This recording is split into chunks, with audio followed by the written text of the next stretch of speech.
We're here today to talk about AI coding with investing. One firm is out saying, hey, we're utilizing AI coding and investing. We know how robots are taking over the world, and he's here to talk about it today, how he's achieving a 2.5% return a month and 30% return a year using AI on the market. So you guys and girls, stay tuned. We're going to talk about that 2023 market outlook, AI coding, things like that coming into the market. Y'all stay tuned right here.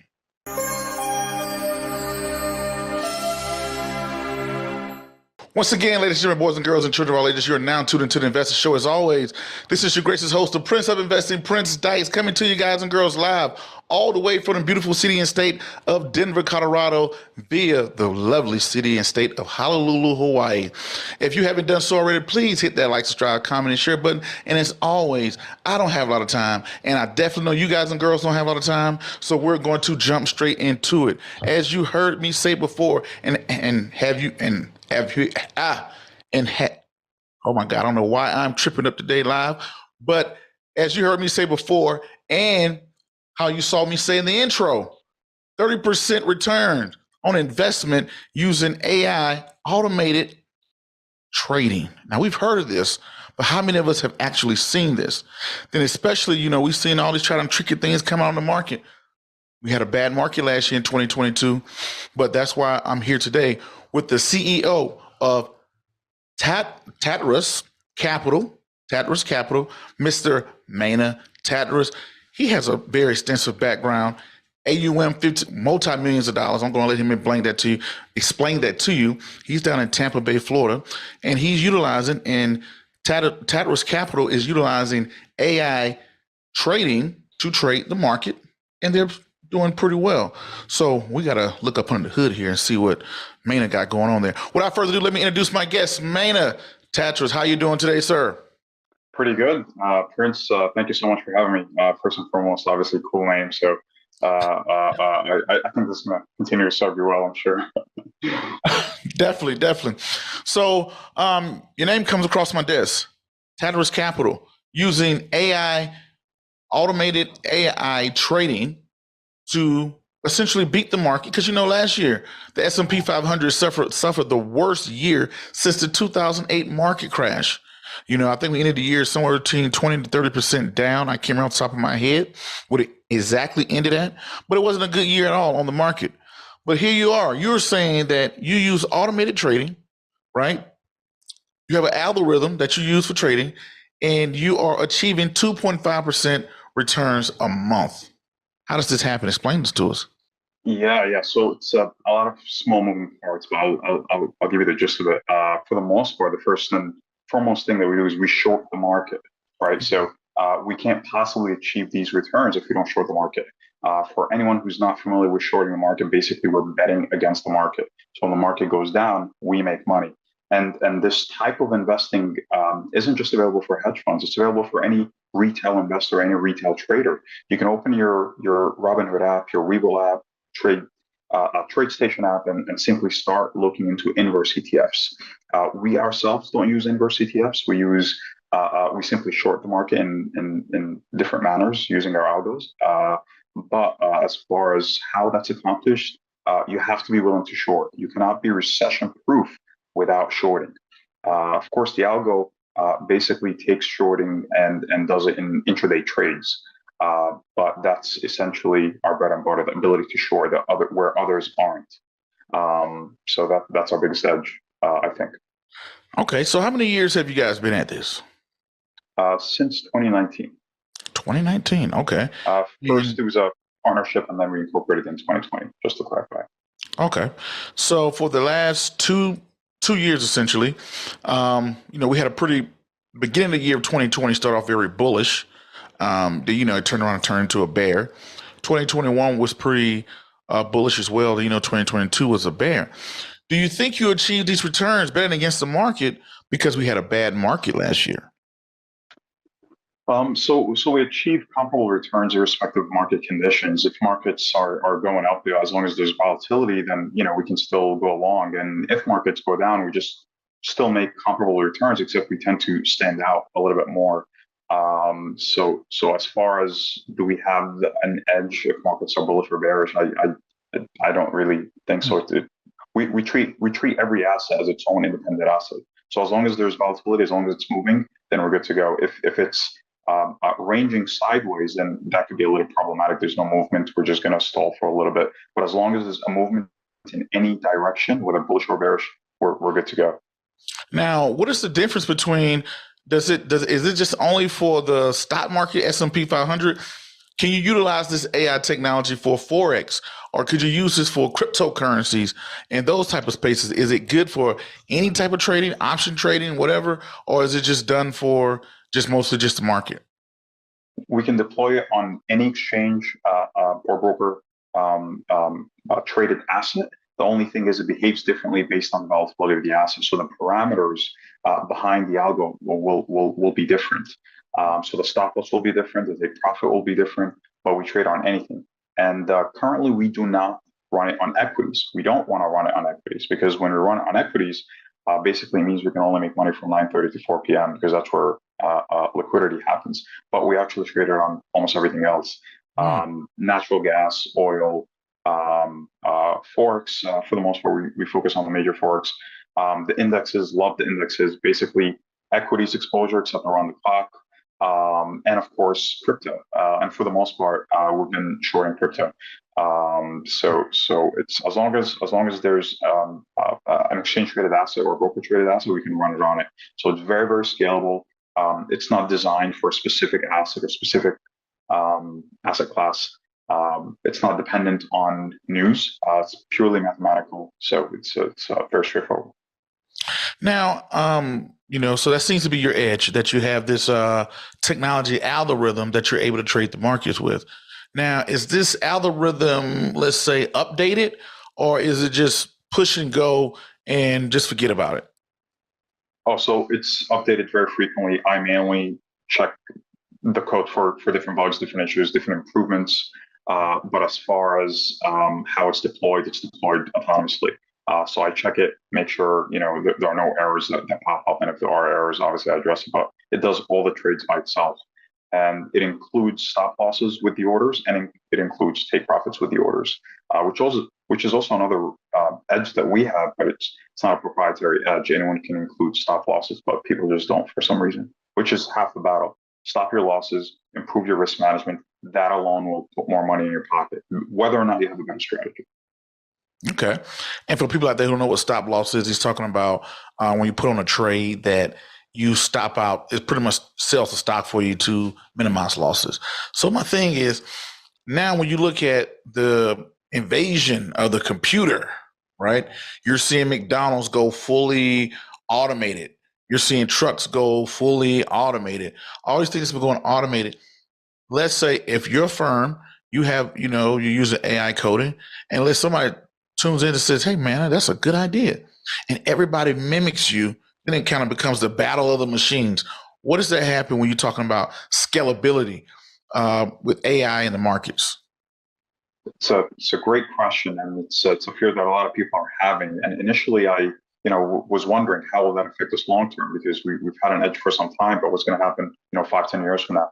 I think AI, like you said, will definitely be used more, except we use it very differently. For example, our model, what is AI, right? What is automated? What is it thinking about? Our model does not use an indicator. So even if someone uses AI, odds are they're going to use indicators. And I've seen a lot of, on different forums and blogs, that people brainstorm ideas and stuff. No one's using what we're using, to the best of my knowledge. How they are using AI is basically using traditional indicators, except they're adding that AI component to find better parameters. So they'll use the MACD, moving averages, and RSI, all the ones that you see.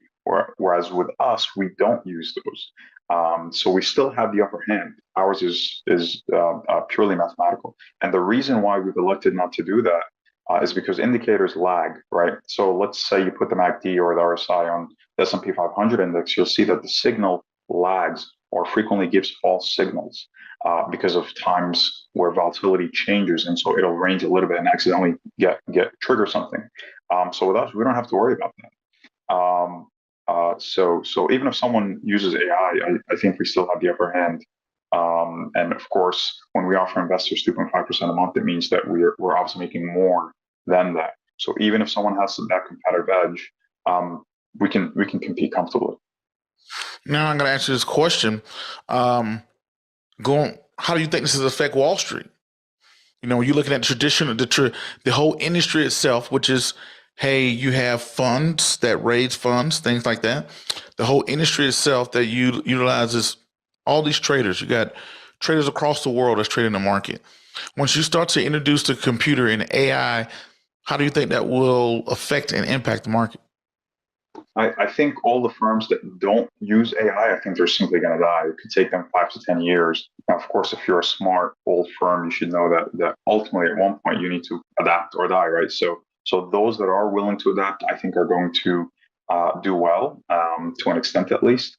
They'll probably either buy smaller firms, let's say a firm like myself, and we're not for sale at Fire, but or they're going to try to hire the right talent and adapt. But if they don't, why would someone invest with someone that gives them 7% a year with a 40% drawdown when they can invest with another firm that gives them a much higher return?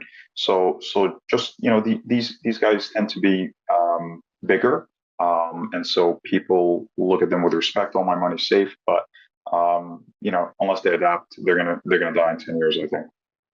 Now, so a safer firm listen to this, say, man, you know what, Mina, you're right. I do need to do this. How do you adapt AI into a firm? Or do you just say, hey, you could be a fund of a fund? How would you explain that?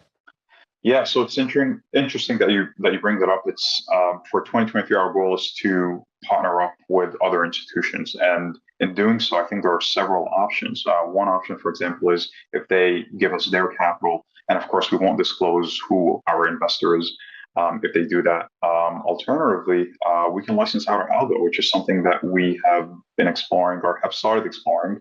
We have a few meetings this month actually with a few RIAs that I think may be interested in licensing out the algo. And they have much more capital than we have without any leverage. And so it requires a little bit of re-education. And so we're optimistic that in time people will adapt. It just might take a little bit. Now, let's look at this question here. When you're saying, hey, smaller institutions of people, let's say if you're a regular person, everyday person who's on that Robinhood app who has $5,000 and they're like, wow, I'm working every day. I don't have time to log in and buy Amazon and sell Facebook and buy whatever, right? I don't know what's next, but I will like those returns. What can they do?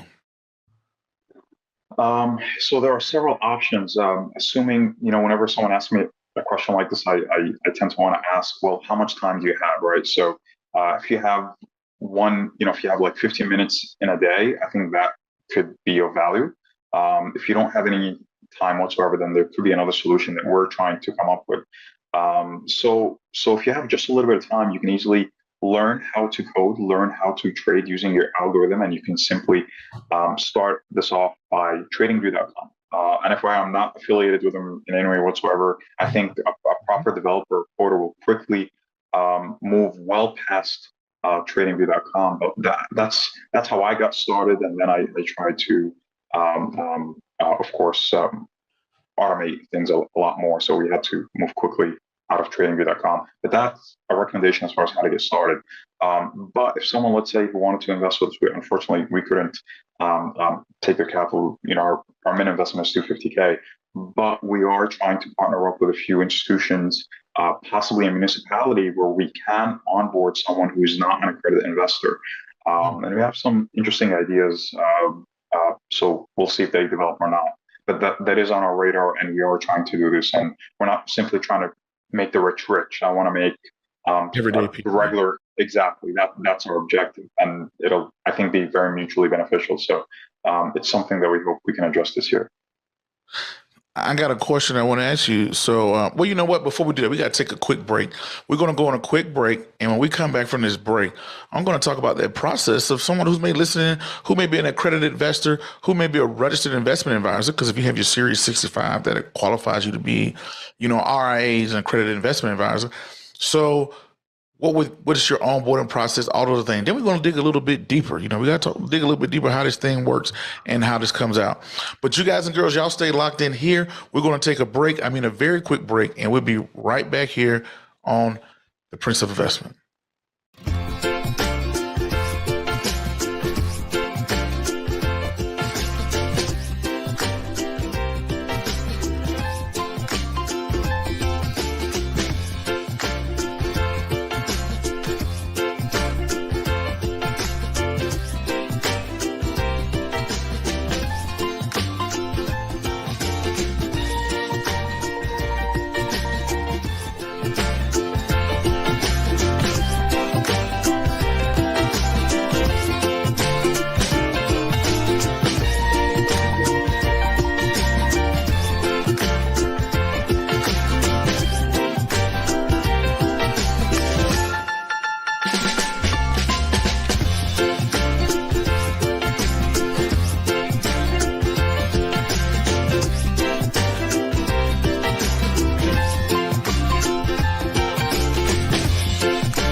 AI coding in an investing world. 2.5% returns a month, 30% returns a year. It's almost too good to my ears. How do I know it's true? Most of you guys and girls have DM me and talked about, we had discussions about the Bernie Madoff documentary that came out. The guy who never lost for 40 years, had a perfect record on Wall Street for 40 years straight, had the best returns. He never lost, right? Until 2008, when the market crashed, everybody wanted their money back. The customers wanted their money. And he did not have the money because he never invested the money. He was just printing out fake statements and receipts, giving it to investors. So now Mina says he can give us 2.5% using AI coding. Now we got to do a little bit more due diligence here, Mina. What do you got to say to someone who says that's impossible? How can you beat the market on a consistent basis? This has red flags all over it. What do you got to say, Mina? Skepticism is reasonable. There's nothing wrong with it, especially when a new tech product comes out, right? So, of course, the solution is that we have to provide a solution. And I can't think of anything better than to release and show our live trades. So that's what we're doing on our website. And I think that should be done, I think, within a couple of weeks. So we'll run and show the trades for the S&P 500 index, at least that, possibly a few other assets. We just have to be careful about what we share, so that we minimize any risk of someone trying to replicate the trades or doing some reverse engineering. But it's a reasonable point. I don't think there's anything wrong with someone bringing it up.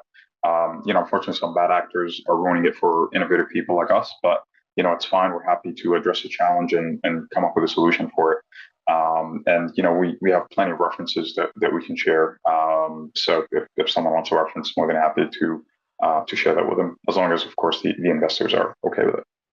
So if someone comes to you and says, man, you know what? I am sold. I watched you talking to this goofy guy out in Hawaii, and I want to do business with you. I believe in you and I trust in you. What is the process? How do they do that? Well, basically, there are 3 agreements: PPM, subscription agreement, LP agreement, and we make sure the investors are accredited. Right now, we're using Adobe to execute the contracts, but at one point in the future, we've started working on is basically allowing an investor to onboard themselves. All the KYC, AML, OFAC checks, all that stuff is going to be automated through our website rather than manually through service providers. But as long as someone is accredited, very, very straightforward. They probably know the process. They probably invested in a capacity like this. They just send us the funds and we start trading. Now, will they have access to their account? Can they look inside of their account at any time? Will they have access? So how does that work? We're working on setting that up. Right now, we've partnered up with InvestNext, which we've already started incorporating on our website. So at one point this year, we're supposed to do it last year, except we've been sidetracked with a few different projects we're working on. But at one point, probably within the next few months, that's going to be available. So someone can just simply log in and they can see all their trades, their accounts, not the trades, they can see the balances, the performance, and some information as far as what we trade, how we trade, but we won't share the actual trades just so we minimize any reverse engineering. Okay. So now someone, if they want to say, hey, man, I want to sit down and watch you do this, can they come to Tampa? Can they come to New York and sit saddle and watch you do this? Sure. Happy to share my screen. I'll have to hide a few things. We don't share who our brokers are because our brokers Okay. offer us 500 times leverage. So if we had a regular broker, then of course, it wouldn't have made a difference. If we could have gone with BTIG, JP Morgan, whoever, nothing proprietary about that. But our brokers are really our partners. They're investors. They're lending us a lot of capital that otherwise would have taken us decades to raise. Hmm. So for that reason, we don't share who they are, but you'll be able to see the platform, you'll be able to see the buying power, you'll be able to see the actual algo. If someone comes, I'll let them press the button and they can run it themselves. If someone wants a demonstration, we can easily do fake demo demonstrations from scratch. We're happy to work with whatever whatever the requirements are of the investor. So Now, is it legal? AI trading. That's another thing. You got to worry about the legal risk. Let's say if the SEC comes out and says, Mana, slap on the wrist. We don't like what you're doing down there in Tampa because we don't know what's going on. What do you look at the legal part of that as well? yeah, I'll fight it. I think that would be absurd, and I think that would be a little behind. I do have a theory that I think the SEC or someone is going to try to address. I think by definition they're biased, long only. They don't want people shorting the markets. They don't want average Joe and Jane to bet against corporate America and corporations. Corporations won't like that. So I'm speculating that as AI becomes more active, as short selling is more active, as people buy inverse ETFs more actively, I'm going to speculate that some type of regulation, someone's going to try to attempt to shut it down. And if that happens, I'm going to move everything overseas.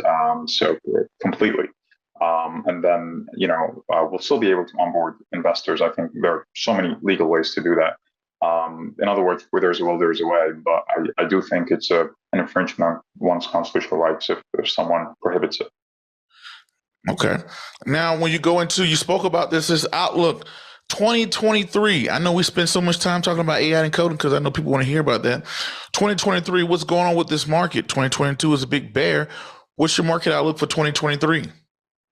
It's not very bullish. I think there's a high probability of a recession. Of course, it's not something that we rely on. The algo doesn't take things like this into consideration purposefully. But to answer the question, I'm not bullish at all. I think real estate is going to take a hit.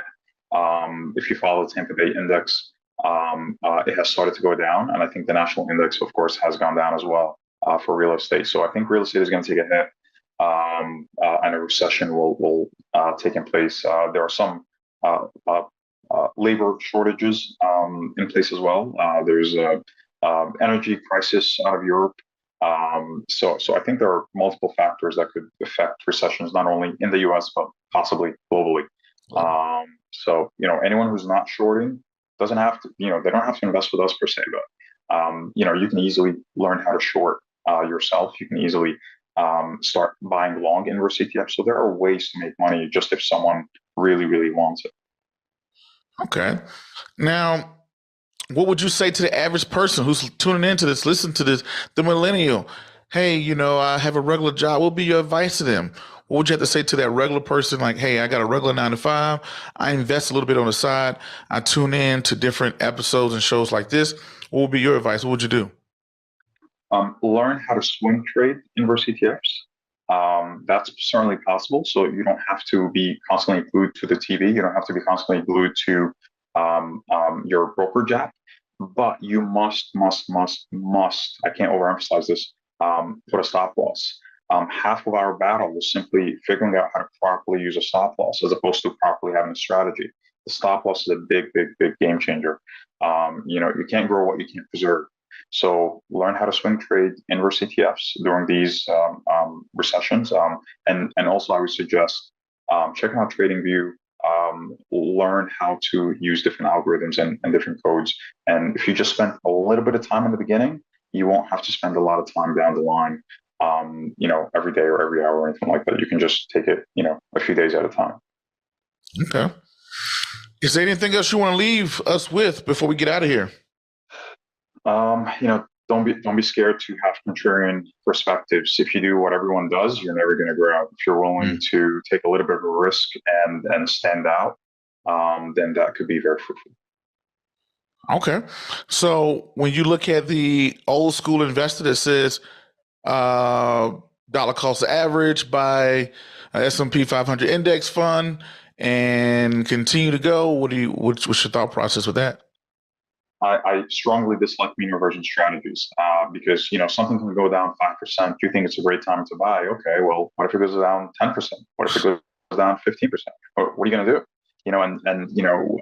These mean reversion strategies are I think in part what cause max drawdowns to get triggered.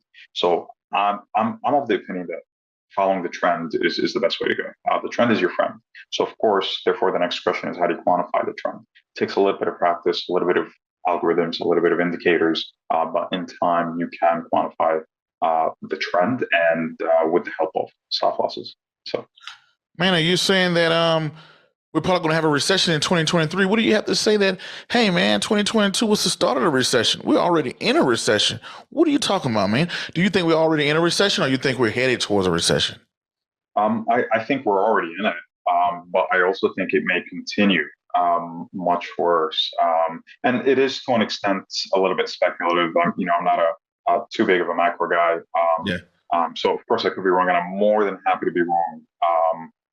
So I don't mind that at all. But I do think, inflation, how the Feds are reacting with it, how we're printing excess money, it's just not a good recipe. So there's, and I think there's a housing bubble as well. So too many things going bad that I think obviously will create some issues. How do you answer the question that, yes, we have the housing market going down, cryptocurrency is going down, the overall market itself is going down. You're seeing companies still hiring and still having a labor shortage. How do you make sense of all this? Because some people, they're looking at it as like, hey, my job is hiring. I'm hiring. Talent acquisition, people out there looking for talent, people to come to their organizations. What do you have to say about that? How do you explain the labor market? I think there's a disconnect, and I was just in an event earlier today with the Tampa Bay Business Journal, and a few speakers discussed this. I think there's a disconnect between employers and employees. So employers need help, employees aren't getting compensated properly. And I think, especially because of COVID, I think people have a slightly different mindset, home, work-life balance, right? And employers are not quite there yet, unfortunately, and lower pay for some reason. So I think there's work to be done by both parties, but I have to say it starts with the employer. So you're saying it's more the employer not paying the proper wages. That's what's causing the labor shortage? I think so, to an extent, yeah. And also, offering the right benefits and the right work-life balance. And obviously, I think it'll fix itself because, supply and demand. I believe in that John Adams laissez-faire, take your hands off of it. And if you are a McDonald's and you want to pay right now, man, you can put out a job right now for $5 an hour. There's nothing stopping you. And if you do it, then the market is going to tell you, no, you're crazy, right? And you're not going to have anybody. And guess what you're going to do? You're going to go back and say maybe $10, maybe $15, maybe $20. Then when you start to get increase, then when you start to get people for $20 an hour, then all of a sudden you have a high turnover. Now you're wondering why you have a high turnover. Then you just say, hey, let me go to $30 an hour, maybe 30. So I think the market, it will self-adjust more than anything else. But that's one of the things the Federal Reserve is kind of concerned about. Hey, we continue to raise interest rates. We want to cool down these other asset classes, but we don't want to kill jobs at the same time. So that's the little balance right now. People are like, well, they say we're in a recession, but does it really feel like one? When we look around. Yeah, I'm worried that basically, we're just cooking up this bad recipe, and then at one point it's just gonna explode on our face. That's my concern. So again, don't mind being wrong, but that's the vibe that I'm getting. Okay. Well, definitely thank you for having. Will you be back on the show? Yeah, anytime. Let me know. I'm happy to be here. Sure. Definitely glad to have you back. Would definitely love to have you as a contributor to the show. Also, for everybody who haven't done so already, how can people get in touch with you? How can people follow you? How can people get more information on you, Mina?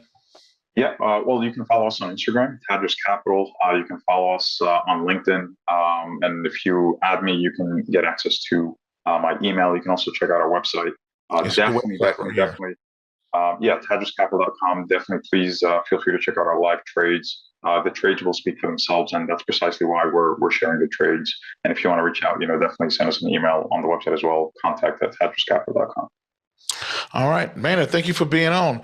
Everybody that's out there, until the next video, podcast, cartoon, book, or whatever else crazy you see Prince doing around the globe, peace, be safe.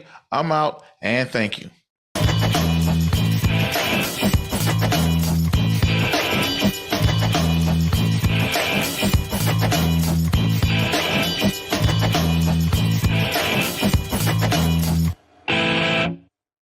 Thank you so much for watching Think Tech Hawaii. If you like what we do, please like us and click the subscribe button on YouTube and the follow button on Vimeo. You can also follow us on Facebook, Instagram, and LinkedIn, and donate to us at thinktechhawaii.com.